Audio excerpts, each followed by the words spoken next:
Hello YouTube! Got a box here you guys can check out from the Amazon. Now, it took me 2 attempts to get this box. The first box was shipped USPS. Never arrived as of yet.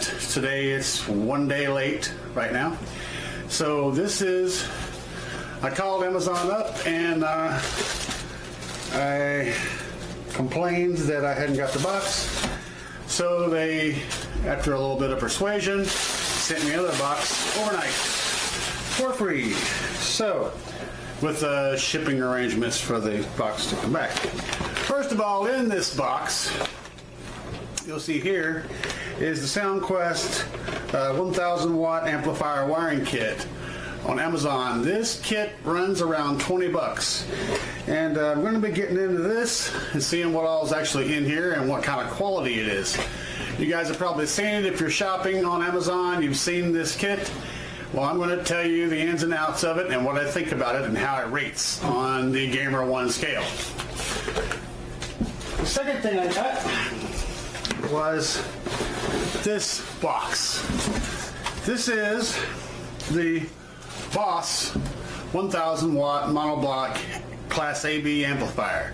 I'm going to be showing you this thing in detail too. I already had it out of the box once, and this is the book that came in it. I didn't put it back in, so we'll cover all the things that are in this box and what I think about this, my first impressions. Okay, so first of all, we have the amplifier in the book here. And the book is also the manual for the 300, 400, 600, 250, 300, and 400 of the 4-channel and 2-channel amps. Then, of course, I've got the 1100 in the monoblock series, which is the 1100M, and there's the 1600M and the 2000M. So that's an 1100, 1600, and 2000 watt monoblock amplifier. And this booklet and information is for both, or for all those amplifiers. So if you've got any of those amplifiers, you'll get a similar, your review will be similar to mine here, this amplifier here. This is the bottom of the series in the monoblock amplifiers. Let me get you a little bit better shot here, just a little bit, oops, wrong direction. There we go. Now the packaging in the big box was, as you saw it, there was some bubble packaging in the top, and then the 2 different things. That was Amazon's take on the whole situation. Of course, this is the factory packaging in here. There's a styrofoam piece on each side. This styrofoam piece contains nothing inside of it. It's empty. This one over here contains stuff. So we'll get into that in a second. Now, the first thing I want to do is take a look at the amp itself. And this angle is horrible. Maybe that'll be a little bit better. Yeah, I think that works better. So I'll go ahead and unwrap this. And I haven't actually pulled this out of the plastic yet. I just checked to make sure that the contents of the box were as they should be, and they were. Now, first of all, first impressions, this is a beautiful finish on this amp. This is like a brushed aluminum on top, and it really is a brushed aluminum. It's not fake plasticky. This is solid aluminum. And then on the side here is your terminals for your different connections. Let me see. There we go. You've got your ground, your remote, and your battery positive cables. These are thick, heavy-duty screws. There's a caution label attached to it.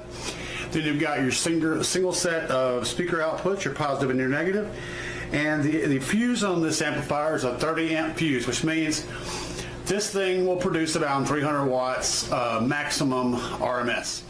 Usually you can pretty much gauge that off the fuse. Just add a 0 to whatever's there and you pretty much got your wattage. Now the amp claims to be 1100 watts. I have no delusions of this being 1100 watts. But I know that Boss makes good quality stuff. I actually have had several Boss amps in the past, so I don't have a problem with believing that it can make 300 watts RMS. On the back, you've got your high-level connectors. This is for if you don't have any RCAs and you want to hook up a stereo to this amplifier straight, you can run a left and right speaker wires to this, and I think the plug will probably be in that packaging. And this will enable you to hook up straight to it without the RCAs, which is good if you just want to keep your factory unit.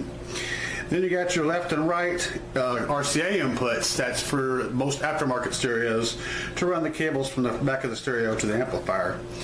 Then over here we have a sensitivity, and it is 2.8 volts to 100 millivolts, which would be one, depending on which the sensitivity is set. Not really sure about that. I'm thinking this has to do with the sensitivity of, depending on which of these two inputs you're using. Then you got your level control, which is your gain. Every amp has this. Mine is currently set at minimum, so from the box. Then you got full range and low pass sensitivity, and of course it's set on full range. You'll be switching it to low pass for subwoofer applications. I'm not sure why they would have it on full range, but who knows what people will use this for. So then you got your low pass frequency. This is to set your frequency cutoff points. It's what frequency of bass your amp will produce. If you don't want it to produce the higher frequencies of bass, if your stereo has a good source of higher frequencies, then you would set this at a lower frequency. Right now it is actually set at the lowest frequency. But if your stereo doesn't have good mid bass, your current speaker system, then you might want to set it at the higher frequency range so that the amplifier will produce send those higher bass frequencies to your sub. So that enables you to be flexible with the rest of your stereo. And then here is the bass boost. You have the zero boost, which is really normally where it needs to be, unless you're really a bass head and you just want to get every little thing you can out of it. Then it can actually give you a 18 decibel boost. So messing with this is just going to be tuning specifically to your current setup. Then over here at the very end, you've got your sub-level remote controller. That's going to give you the ability to control your sub's bass output from your dash. So this is pretty cool. And then down here on the end, of course, we have the power and protect lights. If the power light is on, that means you did it right and everything's working properly. If this red light comes on, that means something is not right. And it's usually a ground or the amp has gone into protect mode because it's overheated. The bottom comes with a very basic schematic on how to hook everything up to the amplifier. It's actually pretty inclusive. And remote turn on, all that stuff is down there, and it explains exactly how to wire it up, basic wiring, which is nice. The feet down here, these feet are plastic. They seem to be getting sturdy, and they're screwed on to the chassis. Then there's this cool space right here on the very end. Let me see if I can get that better. This actually goes all the way through to the front of the amplifier on both sides. This cover is not removable. There's no caps to put on the end to cover your wiring, so you have to make sure you account for that. But there is the Boss, probably upside down. No, that was probably right side up. Anyway, it's the Boss Riot R1600M MOSFET monoblock power amplifier. Looks like a pretty solid unit. It's got some nice weight to it. I have a feeling it's going to do a really good job with my car system that I'm installing. The next piece we're going to look at is these wires that come in the amplifier, with the amplifier, and they're packed in this end cap here, this end styrofoam piece. Now this would be the output wire or the input wires for the system. If you're going to use the speaker level inputs off your stereo, like if you have a factory stereo, you'd plug this into your amplifier, and this will enable you to hook your speaker wires up to it and not have to use RCA cables. Then you've got your mounting screws to mount your amp down on some sort of flat surface. You've got an extra 30 amp fuse in here in case you blow one. This will be your bass knob.